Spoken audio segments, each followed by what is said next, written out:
more than 8.4 million people in New York, and that doesn't even include its paranormal population. Today we're going on a ghost tour exploring some of the most haunted places in the city.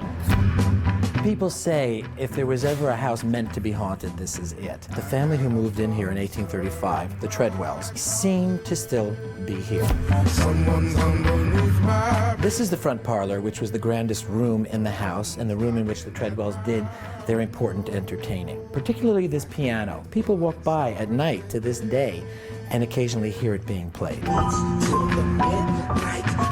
Right now we are in the most haunted room of the house. This is Mrs. Treadwell's bedroom. Well, we have a famous photograph that a reporter took in 1993, and it was just a snap, and in the middle of it there's this flash. You can't explain it. 6 years later, at a wedding held at the house, somebody took a photo in the same spot, and there's that same strange shape again. So are you afraid ever when you're here? You know, I used to be, but there seems to be a kind of a collaboration now, and we're all just watching out for the house. So after climbing a lot of steps, we made it to the top of the tower. So Frank, tell me about this little haunted hidden gem. Well, this is the tower. I think it's 149 steps up from the streets of Greenwich Village, and it's a building that's been around for well over 100 years. And there have been some stories. A young woman who was a teenager growing up in the village spent a lot of time in the library, and she saw these figures of women walking through walls. And this woman is named Jackie Barrett, and she became a very famous psychic. I mean, the history of this building, when you think about it, the children's room and the adult reading room were once courtrooms where many famous murder trials were held. So there has to be, and there is, a certain kind of energy.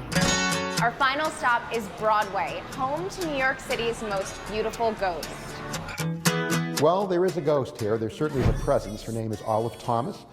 Olive was born in 1894 in Charleroi, Pennsylvania, and she really came to New York City to make her fame and fortune. She had an accidental death in Paris later on. Fast forward to 1997, around 2 o'clock in the morning, we had a security guard making his rounds throughout the building, and he saw a woman in a green beaded gown with a green headdress walk from one side of the stage to the other, blow a kiss, and walk through the wall onto 41st Street. So you kind of have a sense that something's here.